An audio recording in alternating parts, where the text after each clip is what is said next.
자, 비와지공. 자, 오늘 4주차 수업인데 오늘 하고 다음 주는 휴강하죠. 아니, 휴가. 여름 휴가니까 오늘 도시개발법 싹 정리하고요. 개운한 마음으로 휴가를 맞이하도록 하겠습니다. 자, 오늘 요약집 81페이지. 오늘 도시개발법 싹 봐야 되니까 좀 부지런히 나와 있습니다.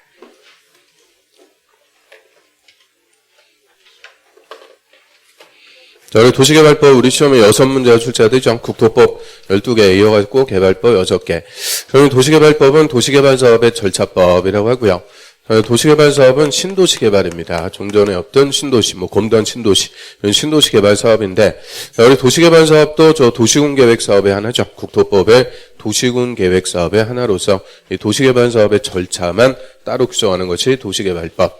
그럼 도시개발 사업은 도시개발구역 안에서 뭐 하는 거냐? 단지 또는 시가지를 조성한다. 이 단지나 시가지를 우리가 택지라고 그러죠. 건물 지을 땅, 택지.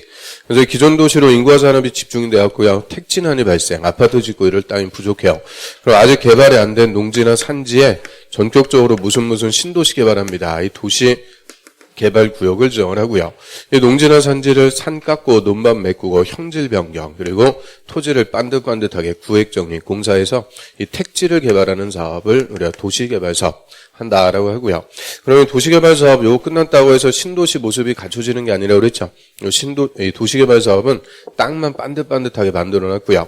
자, 요 땅 이제 택지를 분양해가지고 여기다 아파트를 지으면 주택단지, 공장 지으면 산업단지, 여러 가지 기능을 갖는 단지 또는 시가지가 조성이 된다. 그래서 법에서는 단지나 시가지 조성 사업 이렇게 쓰는데 개념은 택지 개발하는 사업이라고 하고요.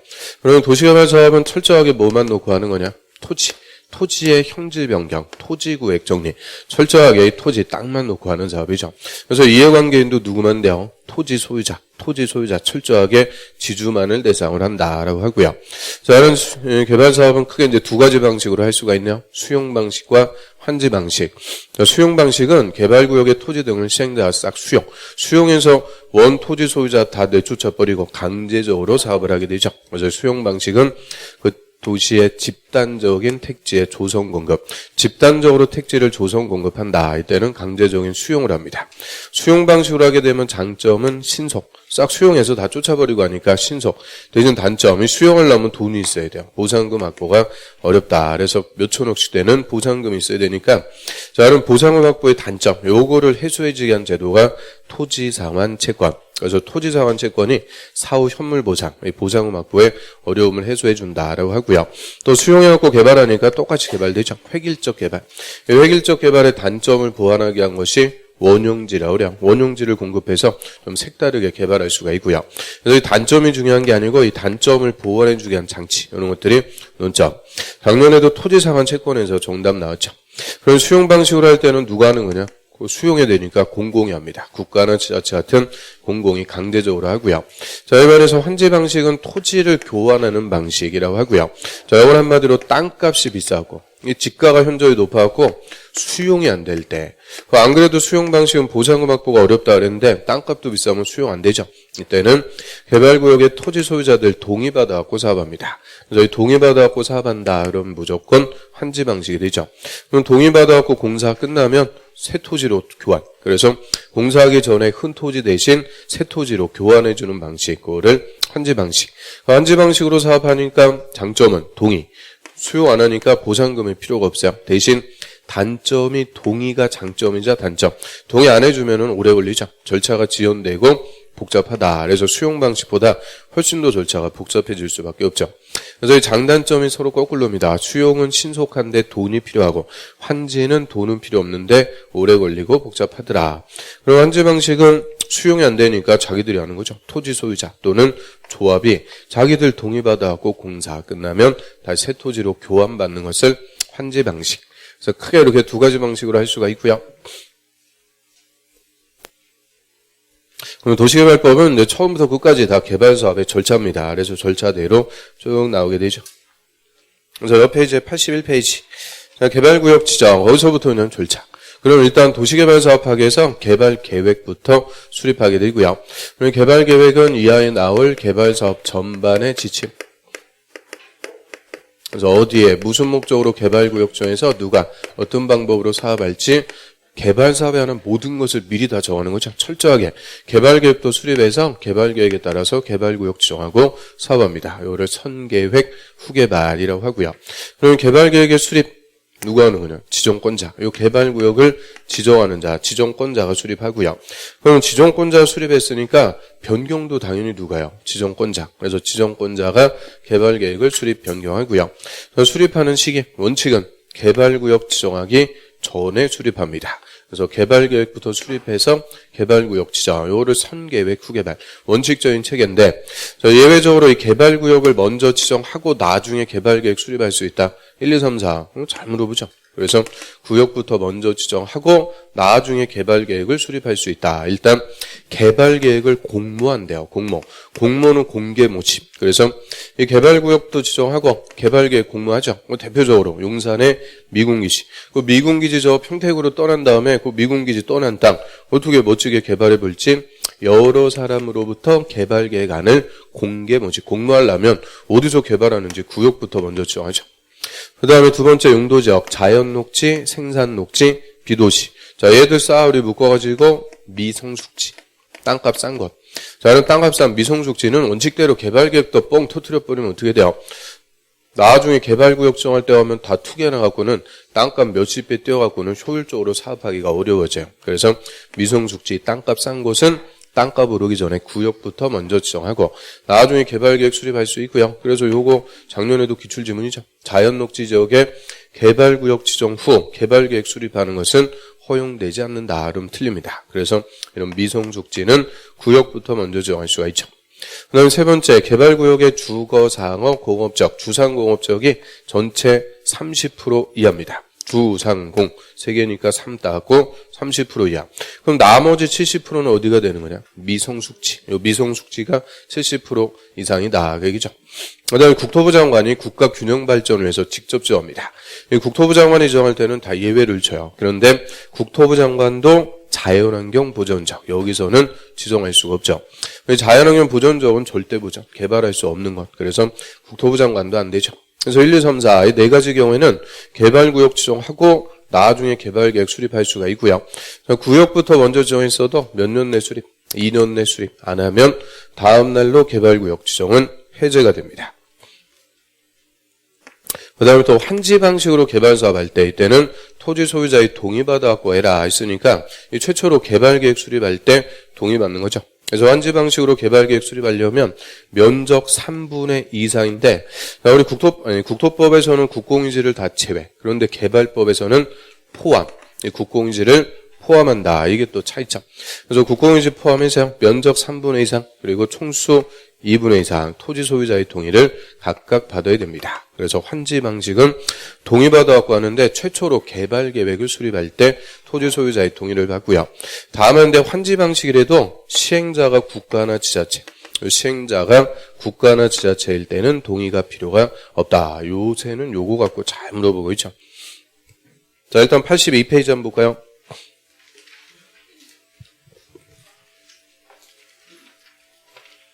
자, 수립의 동의. 자, 환지 방식일 때는 면적 3분의 2, 총수 2분의 1. 그 절대 중간에 또는이 아니고 and 각각의 동의받습니다. 그 다음에 예외. 지정권자는 시행자가 국가나 지자체면 동의받을 필요가 없다. 그래서 국가나 지자체일 때는 환지 방식이라도 동의가 필요가 없고요. 자, 이런 예외가 아니면 이제 동의받아요. 동의받는 기준, 그 박스에 보면 토지 면적 산정할 때는 국공유지를 포함합니다. 국공유지 포함. 그다음 니은번 토지 소유권을 여러 명이서 공유하고 있더라. 공유하고 있을 때는 대표 1명. 다만 집합 건물의 구분 소유자, 아파트 소유자 같은 구분 소유자는 각각을 1명으로 본다. 또 예외가 있죠. 그다음 다시 앞 페이지로 와보세요. 이제 개발계획 수립하는데 내용. 그럼 개발계획의 내용은 개발사업에 하는 거 다죠. 개발구역의 명칭, 위치, 면적, 목적, 시행기간, 시행자, 시행방식. 특히 수용방식이다, 환지방식이다, 시행방식도 다 개발계획의 내용이니까 우리 시행방식을 변경하는 게 있고 뭐가 돼요? 개발계획의 변경. 그래서 시행방식 변경도 다 지정권자가 하는 거죠. 그래서 개발사업에 하는 게 다 들어가는데 절대 개발계획의 내용이 안 되는 게 지구 단위 계획. 그래서 다음 중 개발 계획 내용이 아닌 것은 그러면은 딱 뭐만 뒤지면 되냐? 지구 단위 계획. 자, 요거 하나 빼고 다 들어가요. 그러면 이 지구 단위 계획은 어디에 포함이 돼요? 나중에 시행자가 작성하는 실시 계획에 포함되었고 작성이 되죠. 그 다음에 또 논점이 개발구역 지정 후. 개발구역 지정 후 이 말은 나중에라도 개발계획에 포함할 수가 있대요. 그래서 네 가지 키워드만 딱 써놨어요. 박수, 세단. 박수, 세단. 자, 이게 이제 우리 몇 번 봐갖고 좀 익숙해졌는데, 박자가 뭐예요? 82페이지고 맨 위에 볼까요? 82페이지 맨 위에 박스 봅니다. 교육방 개발구역 밖에 기반서를 설치할 때 비용부담. 개발구역 안이 아니고 밖에다가 기반시설 설치하는데 돈 어떻게 낼 거냐? 이거는 나중에 포함할 수가 있고요. 니은번에 수용 대상이 되는 토지나 건물, 물건, 권리. 얘들 쌓아묶어갖고 토지 등 수용 사용의 대상이 되는 토지 등이 있으면 그 세부 목록, 세목. 그럼 수용 대상이 되는 토지의 세목, 요건 나중에 포함할 수 있다. 얘는 좀 알아야죠. 수용이라는 것은 뭐가 안 될 때? 협의 취득이 안 될 때 강제 취득하는 것을 수용한다 그러죠. 그러면 이제 최초로 개발 계획 수립하고 있는데 어떤 토지가 협의 취득이 안 되었고 수용할 땅이다. 알 수가 없어요. 이거는 나중에 시행자 지정이 되고 시행자 사업을 해봐야 그때 가서 그 내용을 알 수가 있죠. 그래서 수용 대상이 되는 토지 등의 세목. 그 다음에 세자는 세입자의 주거 및 생활 안정 대책.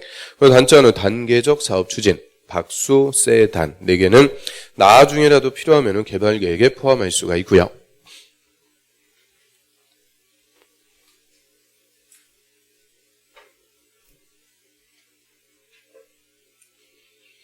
그 다음에 개발계획 수립하는 기준. 기준은 항상 국토부 장관이 정해줍니다. 그리고 개발계획은 광역도시계획, 도시군기본계획에 부합해야 된다.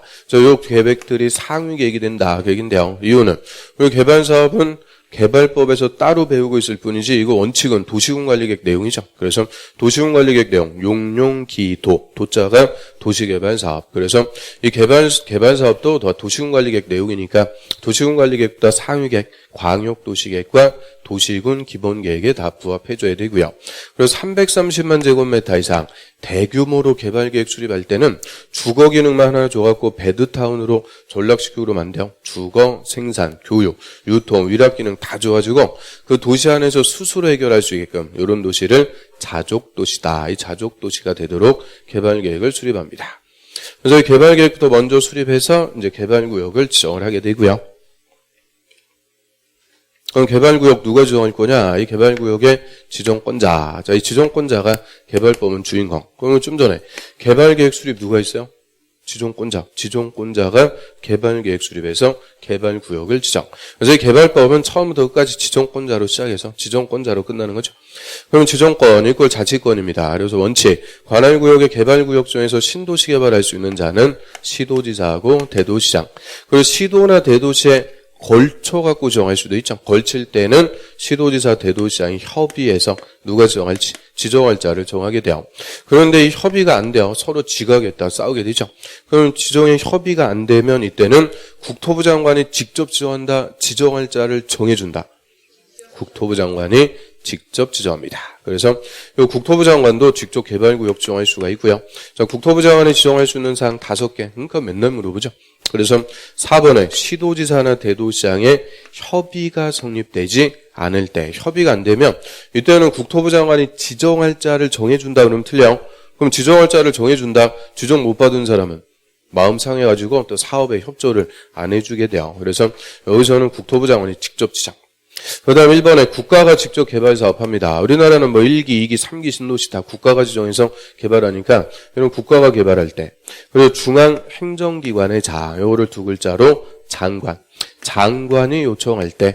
그래서 뭐 중소벤처기업부 장관이 개발구역 지정해 주세요 요청하면은 국토부 장관이 지정할 수가 있고요. 그리고 정부 추정기관, 공공기관이나 정부 추정기관 장이 30만 제곱미터 이상으로 개발구역의 지정을 뭐 하는 거냐? 제한. 그럼 여기서 공공기관 대표적으로 뭐 있어요?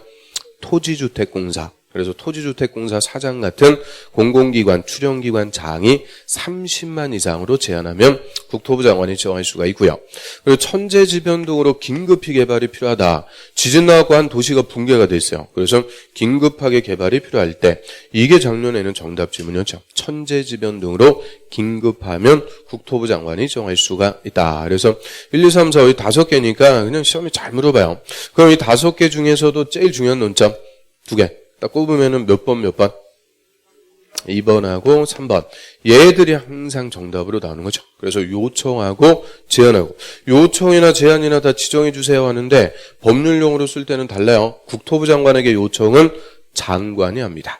제한은 공공기관, 출연기관장이 30만 이상으로 제한합니다. 그래서 요청하고 제한. 이거 확실하게 구분하고요. 그럼 또 가로 3번, 가로 4번. 여기 또 요청하고 제한이 또 있어요. 자, 이게 원칙적인 요청하고 제한이죠. 그럼 원칙적으로 개발구역의 지정권자, 시도지사나 대도시장, 예외 국토부 장관. 그럼 지정권이 없는 제일 하급 행정청, 시장, 군수, 구청장. 요 시군구청장도 직접 개발구역 지정할 수 있다? 틀려요. 시군구청장은 직접 개발구역 지정할 수는 없고 시도지사에게 개발구역 지정을 요청을 할 수가 있죠. 그래서 시군구청장이 시도지사에게 요청. 이 원칙이라고 그래요. 그럼 시군구청장은 한 달에 뛰고 국토부 장관한테 요청할 수 있다? 틀려요. 시군구청장은 시도지사에게만 요청할 수가 있고요. 그럼 예외적으로 요 국토부 장관에게 요청은 누가 한다? 장관이 요청합니다. 그래서 요청이 2번 나오는 거예요. 그래서 원칙은 시군구청장이 시도지사에게 요청. 예외적으로 장관은 국토부 장관에게 요청. 이 요청이 원칙 예외 2개가 있죠. 그 다음에 제한. 자, 이게 이제 원칙적인 제한이죠. 그럼 제한은 시행자가 합니다. 이 개발사업 시행하려는 자들. 저희가 여기 일대를 개발하고 싶으니까 개발구역 지정해 주세요. 개발구역 지정해 달라고 시행자가 제한하는데 이 제한이라는 말에서 논점이 나오죠. 이 제한이라는 것은 항상 누가 한다? 비행정청. 비행정청이 행정청한테 요구할 때는 제한한다라고 하고요. 그럼 국가하고 지자체, 행정청은 제한하는 주체가 아니죠. 그럼 국가나 지자체는 직접 개발구역을 지정하거나 지정을 요청한다 그래요. 요청. 그래서 국가나 지자체는 제한하는 거 아니죠. 그래서 국가나 지자체 빠지는데 이 비행정청 중에서 또 제한권이 없는 게 조합이에요. 조합도 제한할 수 있는 주체가 안 되죠. 이유는 조합은 지정권자에게 설립 인가받아갖고 설립합니다. 근데 개발구역 지정 제한한다는 것은 개발구역 지정 안 했죠. 지정권자도 없으니까 이 조합이라는 것도 설립할 수가 없어요. 그래서 제한할 당시에는 조합이 없으니까 제한할 수가 없죠. 그래서 국가, 지자체, 조합을 제외한 시행자입니다. 이 시행자가 제일 가까운 시군구청장한테 개발구역 지정해 주세요. 제한할 수가 있고요. 이 제한을 받은 시군구청장은 다시 시도지사에게 개발구역 지정을 요청. 그래서 제한하고 요청해서 상향식으로 개발구역 지정할 수가 있고요. 그럼 원칙적으로 제한은 국가나 지자체 조합을 제외한 시행자가 시군구청장한테 하죠. 근데 예외적으로 요 국토부 장관한테 제한할 수 있는 게 공공기관, 출연기관의 장은 30만 이상일 때는 국토부 장관한테 가서 직접 제한할 수도 있다. 그러면 공공기관이나 출연기관의 자, 여자들은 시군구청장한테 제한할 수 있어요, 없어요? 있어요. 국가나 지자체 조합이 아니면 다 원칙은 시군구청장에게 제한. 근데 여자들은 30만 이상일 때는 누구한테 가서 제한할 수도 있는 거냐? 국토부 장관에게 제한할 수도 있게 되죠. 그래서 제한도 원칙과 예외 이렇게 2가지가 있고요. 그 다음에 제한을 받은 시군구청장은 개발구역 지정해주겠다 안 해주겠다 수용 여부를 1개월 내 통보합니다. 다만 불가피한 사유가 있을 때는 1개월 연장. 그래서 1개월에 1개월 연장이니까 최장 2개월 내에는 수용 여부를 통보를 해주게 되고요. 그럼 우리 국토법에서 도시군관리계획 위반 제한했을 때는 45일에 30일 연장. 개발구역은 1개월 연장이 되죠. 그래서 요청도 2개가 있고 제한도 2개가 있고 그래서 누가 누구한테 요청하고 누가 누구한테 제한하는지 이거 가지고 또 잘 물어볼 수밖에 없죠.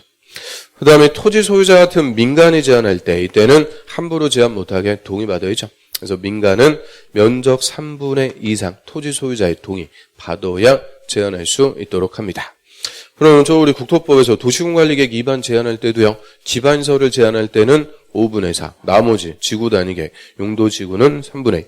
개발구역 제한할 때도 3분의 2. 그래서 제한할 때는 다 일반적으로 3분의 2 이상의 동의입니다.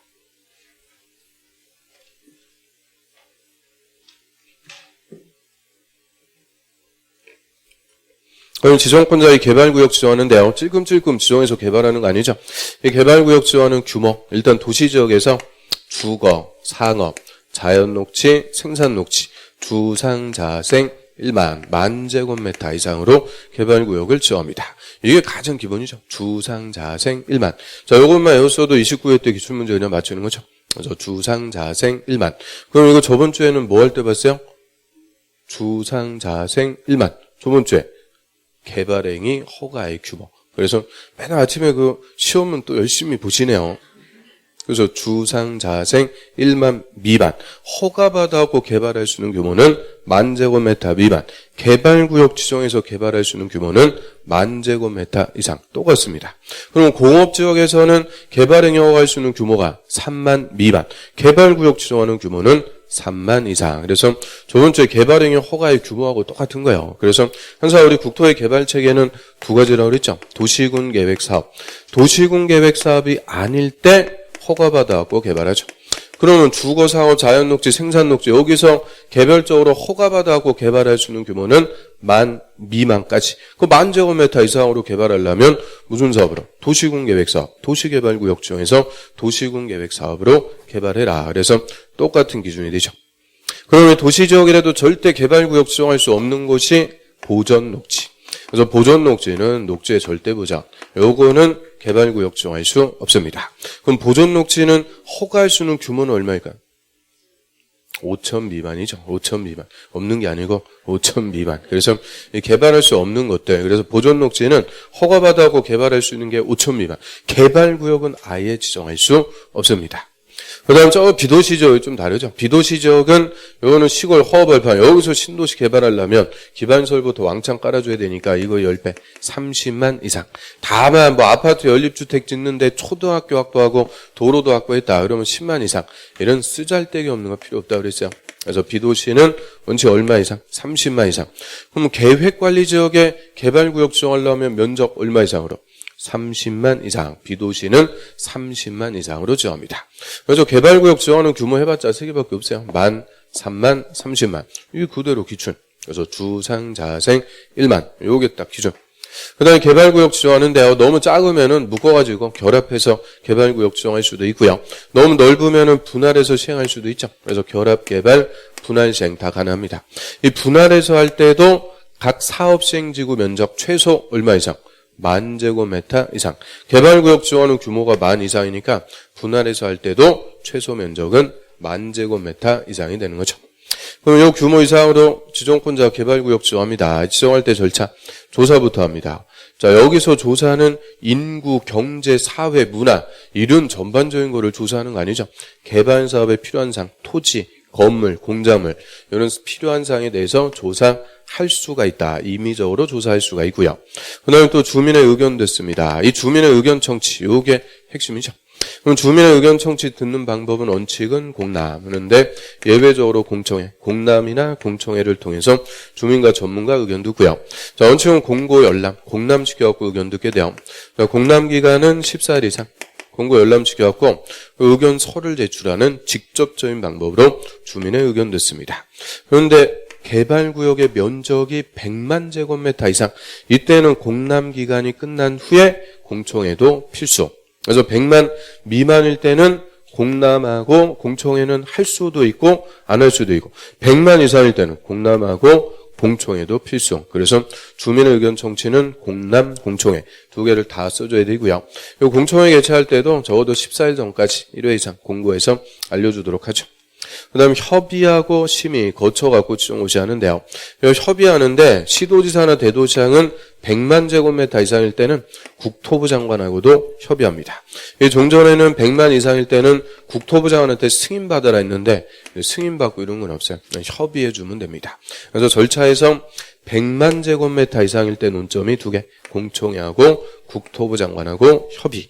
그럼 330만 이상은 뭐였어요? 330만 이상. 그거는 자족 도시가 되도록 개발계획 수립하는 기준이죠. 그럼 이 절차에 따라서 개발구역 지정합니다. 그러면 이제 효과. 개발구역 지정하면은 첫 번째, 도시지역과 지구 단위 계획구역으로 결정고시 된 걸로 본다. 그래서 이 개발구역 지정하면 이 두 가지가 그냥 자동적으로 되는 거죠. 그럼 예를 들어 갖고 계획관리지역입니다. 도시지역에 준해서 관리하자. 그래서 도시지역에 준해서 관리하다가 도시적으로 개발할 것. 자, 이 계획관리지역에서 이번에 전격적으로 신도시 개발, 도시개발구역을 지정을 하려고 그래요. 그럼 일단 계획관리지역에 개발구역 지정하려면 면적 얼마 이상으로? 비도시 30만 이상. 좀 전에도 물어봤죠. 그래서 쪽지 시험 보고 그래서 정신 없는 것 같아요. 그 전범위에서 본 거요? 쪽지 시험을? 네. 개발법? 그 시험 봤는데도 이래요? 시험 봤는데도? 그래서 30만 제곱미터, 비도시는 30만 이상 개발구역 지정하고요. 그러면 개발구역 지정하면은 이제 이 30만 제곱미터의 땅, 이거는 계획관리지역이 아니고 용도지역이 도시지역으로 변경이 되는 거죠.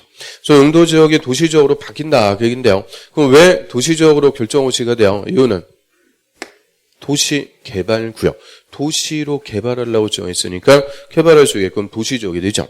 그래서 우리가 이 도시개발구역뿐만 아니라 저 국토법에서 도시지역으로 결정고시 된 걸로 본다. 5개 외운 거 있죠. 항, 산, 택, 전.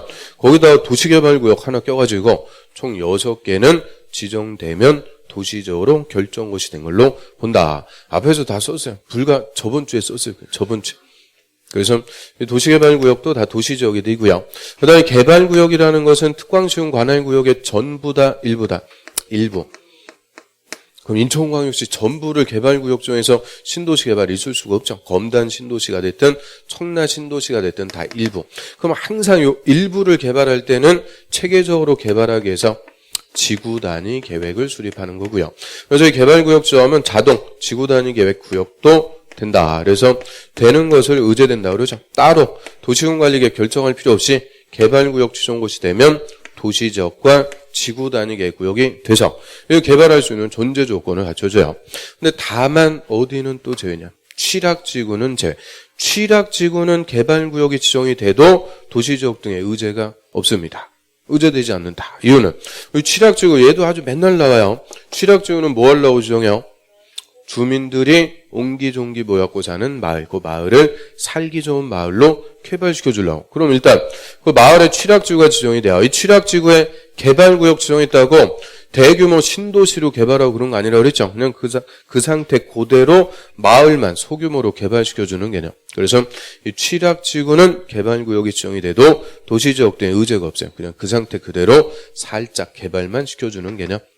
그 다음에 두 번째 효과, 이 개발구역 정해놓고 이제 사업을 해줘야 되니까 개발구역에서는 사업에 지장을 주는 못하게 당연히 제한해요. 허가받아갖고 할 수가 있죠. 혹시나 해갖고 또 한번 물어볼까요? 물어보기가 무서워 죽겠어요. 그럼 첫 번째, 도시군계획 시설 부지. 도시군계획 시설 설치하기로 결정한 땅. 시설 부지는 시설 사업해야죠. 그러니까 시설 부지에서는 사업에 지장을 주는 행위, 뭐 못하게 해요?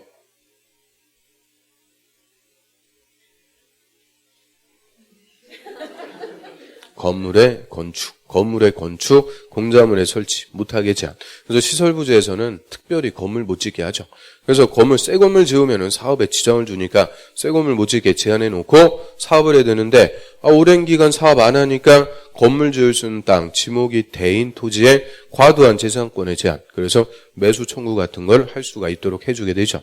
그래서 시설부지에서는 건물만 못 짓게 하는 거예요. 그런데 개발구역에서는 일체 개발 행위를 다 못하게 하죠. 허가받아갖고 할 수가 있습니다.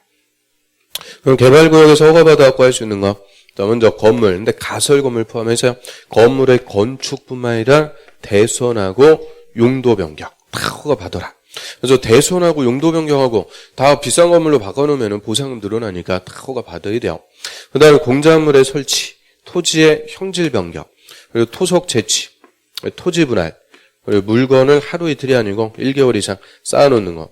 그래서 이 6가지 개발행 허가 대상에다가 하나가 더 추가되었고 중목의 벌채 및 식재.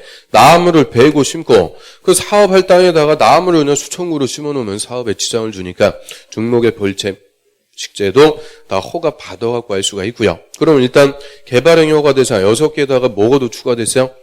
가설 건물 포함한다. 그리고 대수선하고 용도 변경. 요 2개가 추가되죠. 그리고 중목의 벌채 및 식재. 그래서 개발행위 허가 대상 6개에다가 2개가 더 추가되었고 총 7가지는 허가 받아갖고 할 수가 있고요. 그럼 두 번째 논점. 자, 누구한테 와서 허가 받는 거냐? 특광. 시장 군수한테 허가를 받으래요. 이거 지정권자한테 가서 허가받는다 그러면 틀려요. 지정권자한테 허가받는 게 아니고 개발행위 허가권자 특광시장 군수에게 허가받아갖고 할 수가 있죠.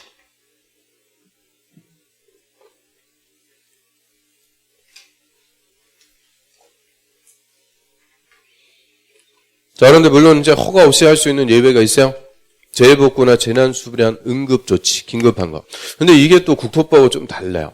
그리고 국토법에서는 응급조치 허가 없이 할 수 있는데 했으면은 1개월 내 신고는 해라. 근데 여기서는 신고도 없어. 그냥 허가도 필요 없고 신고도 필요 없이 그냥 할 수가 있고요.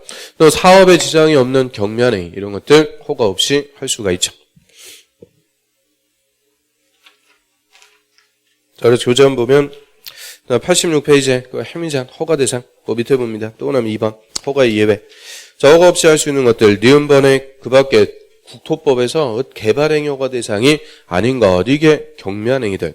그래서 농사죠. 그 A번 농림수산물 생산에 직접 이용하는 간이공작물 비닐하우스 설치하고요. 경작을 위한 형질 변경 다 농사. C번은 개발구역의 개발에 지장을 주지 않고 자연경관 훼손하지 않는 토속 재치. 그럼 개발에 지장이 없다 이 말이 경미한 토속 재치. 또 D번 개발구역에서 남겨두기로 결정한 데 이제 물건 쌓아놓는 행위. 남겨둘 땅, 그 땅은 사업할 땅이 아니니까 거기다 물건 쌓아두는 것도 사업에 지장이 없는 거죠. 또 이번에 관상용 중목의 임시식재, 임시로 심어두는 거, 그것도 경미한 거냐? 뿌리채 뽑아버리면 되는데, 자, 그런데 가로에 또 어디는 제외요? 경작지는 제외.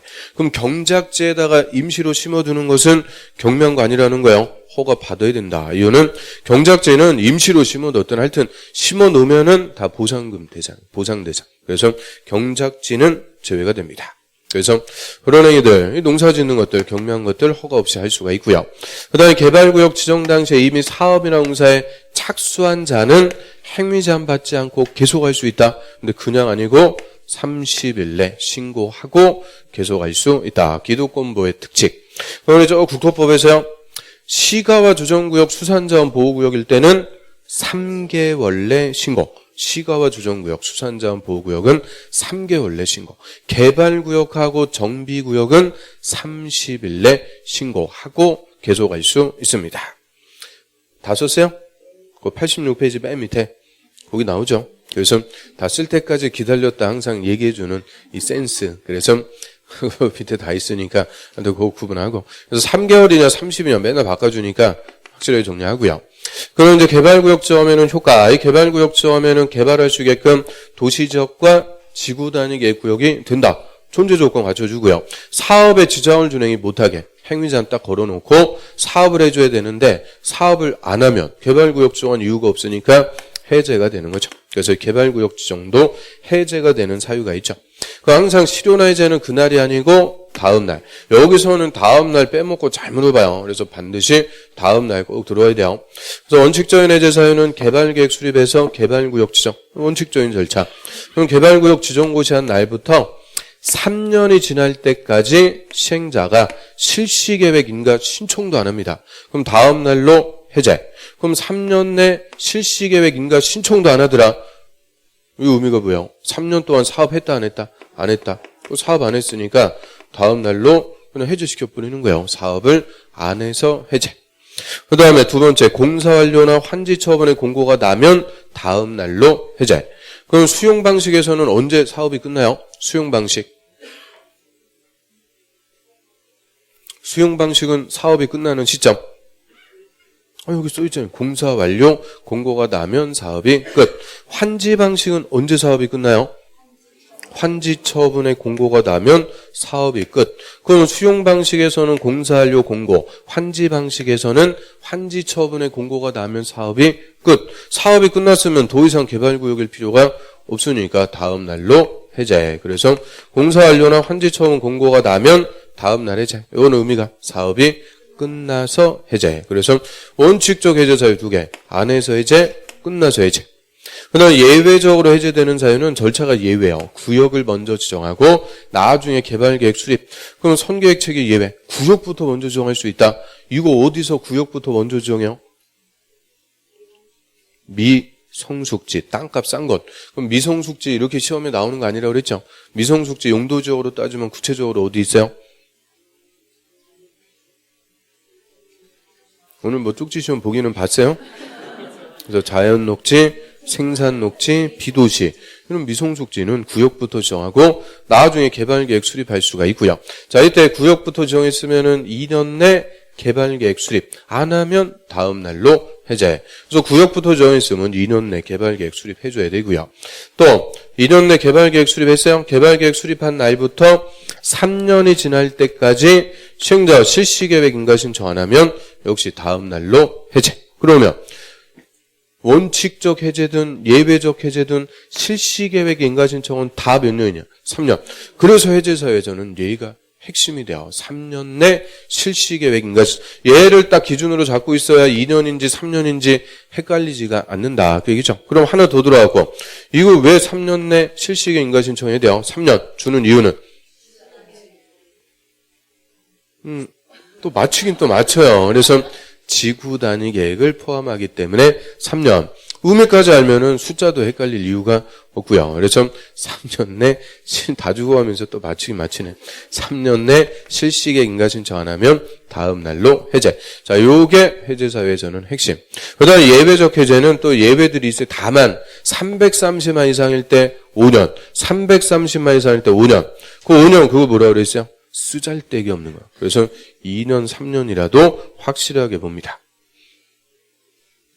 그 다음에 이제 해제가 되면 효과. 그럼 개발구역 지정이 해제가 되면 더 이상 개발구역 아니니까 개발구역 지정하기 전에 용도적으로 환원, 빠꾸 한다 그러죠. 그리고 지구단위 계획구역 지정됐던 것은 폐지. 그럼 지정하기 전에 용도적으로 환원되고 지구단위 계획구역 폐지된다. 이 말은 지정 전으로 원상복귀, 지정하기 전으로 다시 돌아간다. 그죠? 그러면 아까 이 계획관리지역에서 개발구역 정하니까 뭐가 됐어요?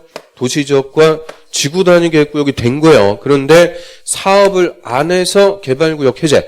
해제가 됐다는 것은 이제 이 땅은 더 이상 도시로 개발할 땅 아니다. 그죠? 그러니까 도시지역 아니고 다시 원래 용도지역이었던 계획관리지역으로 환원된다. 이렇게 얘기하고요. 지구단위 계획구역 지정됐던 것은 폐지. 그럼 원래 용도지역으로 환원, 지구단위 계획구역은 폐지. 그 말은 지정하기 전으로 원상복귀. 당연히 원상복귀 됩니다. 그런데 그거 당연한 거니까 그걸 물어보는 거 아니죠. 그럼 공사 완료나 환지 처분의 공고로 해제가 됐다.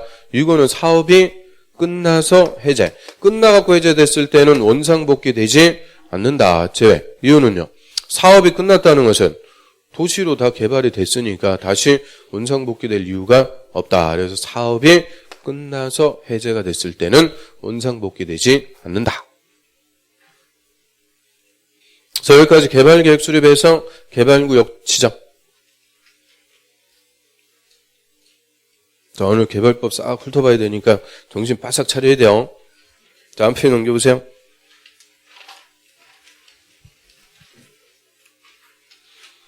그 다음에 개발구역 지정하면서 누가 사업할 거냐, 개발사업의 시행자도 다 지정을 해주게 돼요. 그래서 개발구역 지정할 때 지정권자가 시행자도 다 지정.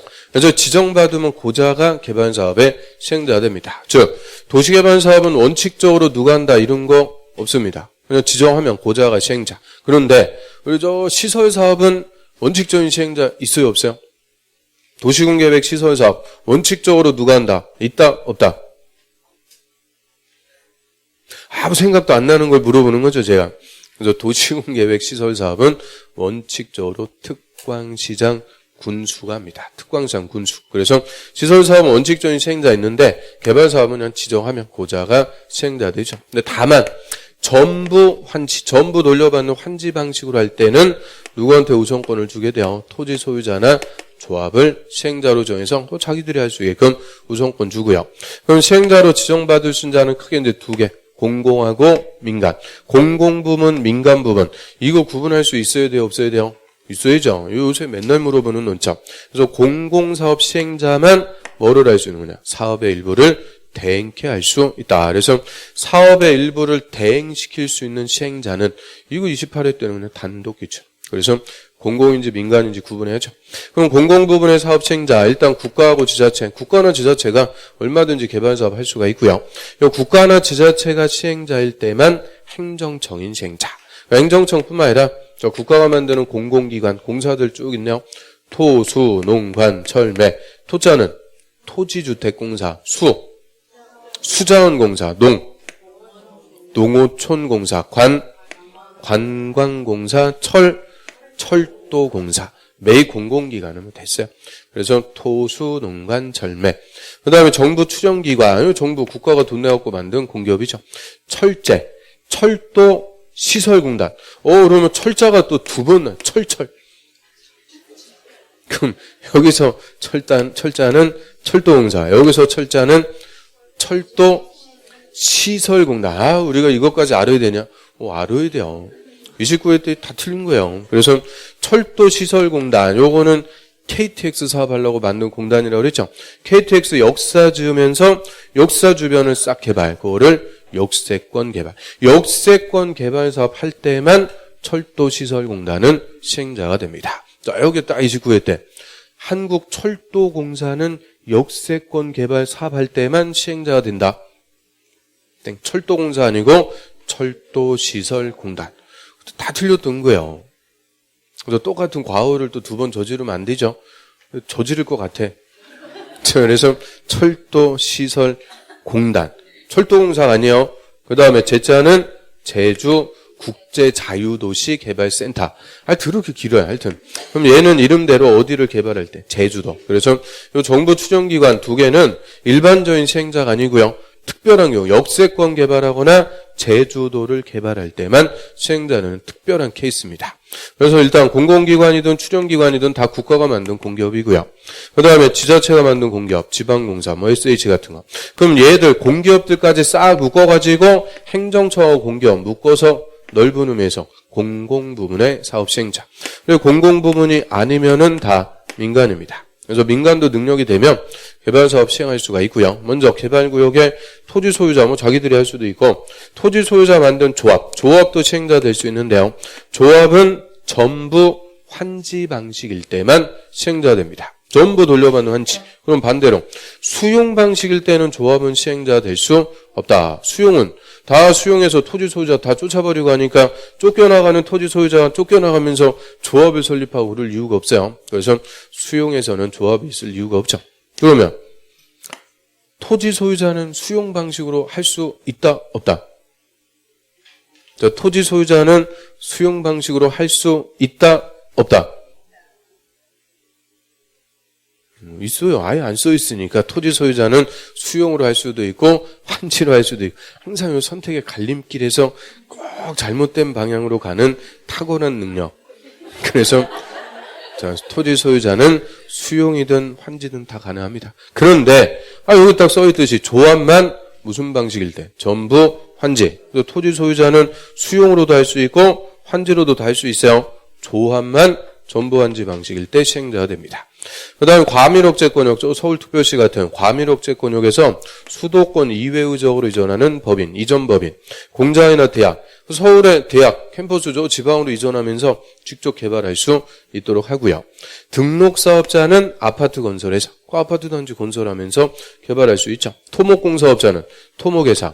우리 인프라 깔고 이게 다 무슨 공사? 토목공사 할 수 있는 토목회사들.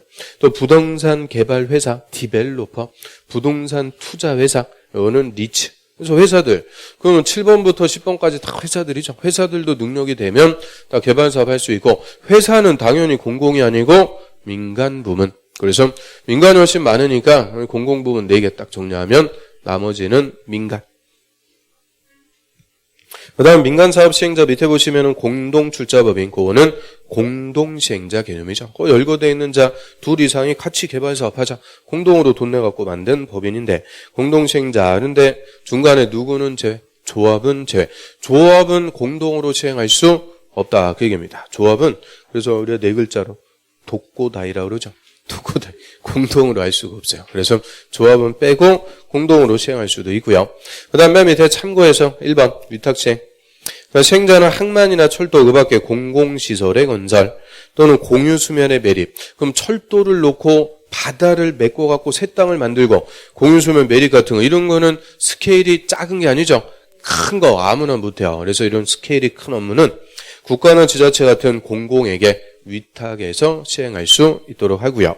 또 이번에 신탁개발. 신탁개발은 누구만? 민간시행자. 근데 민간이라도 능력이 되는 부동산 개발회사나 부동산 투자회사 얘들은 빼고요. 민간시행자는 지정권자한테 승인받아갖고 신탁업자와 신탁계약 체결해서 신탁개발도 할 수 있다. 그럼 능력이 안 되는 토지 소유자나 조합 얘들은 신탁회사한테 맡겨갖고 신탁개발할 수 있도록 합니다. 그래서 민간시행자는 또 뭐를 할 수 있냐? 신탁개발. 그럼 공공은 신탁개발할 수 있다 없다? 없다. 그래서 민간만 능력이 안 되니까 신탁개발도 허용하고요. 옆에 잡아볼까요? 전부한지 방식의 특례. 지정권자는 개발구역의 전부를 환지 방식으로 할 때는 토지 소유자나 조합을 시행자로 지정한다. 딱 끊고요. 우선권 주는데 다만 다음의 사유가 있을 때는 전부한지 방식이라도 지자체, 토지주택공사, 지방공사, 신탁업자, 지자체 등을 시행자로 지정할 수 있다. 그래서 전부한지 방식이라도 지자체 등을 시행자로 지정할 수가 있는데요. 지금 거기에 열거되어 있는 게 4명이죠. 지자체, 토지주택공사, 지방공사, 신탁업자. 거기다가 국가 껴가지고 작년 기출. 국가는 또 안 나와요. 하여튼 꼭 수잘데기 없는 그런 것까지 물어보고 그래요. 그래서 지자체 등을 지정할 수가 있는데요. 그 박스 1번. 토지 소유자나 조합이 개발계획 수립 고시일부터 1년 내 시행자 지정 신청 안 할 때. 거기까지.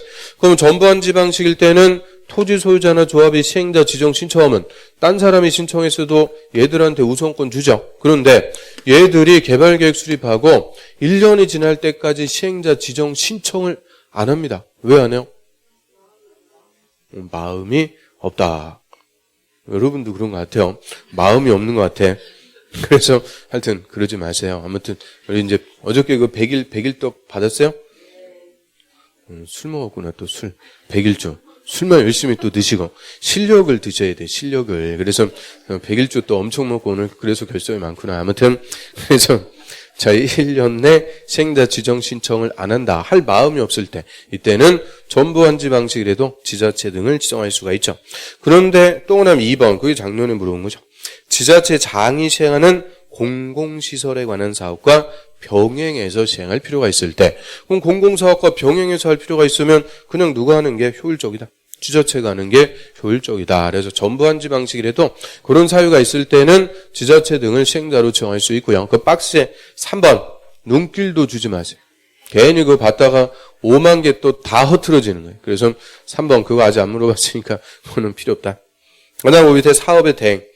자, 공공사업 시행자입니다. 공공시행자는 사업을 효율적으로 시행하기 위해서 필요하면 그 밑에 설계나 분양 등 개발사업의 일부를 주택건설 사업자, 건설회사 등으로 하여금 대행하게 할 수 있다. 그럼 택지 분양 뭐 이런 사업의 일부를 민간 건설회사 등에게 대행, 나눠주라는 거예요. 누가 시행자일 때만. 공공. 그래서 의미가 간단하다고 그랬죠. 공공이 다 해먹으면은 민간 다 위축된다고 그랬어요. 그래서 공공이 할 때는 민간에게도 좀 떡고물 좀 나눠줘갖고 민간도 먹고 살 수 있도록 해줘야죠.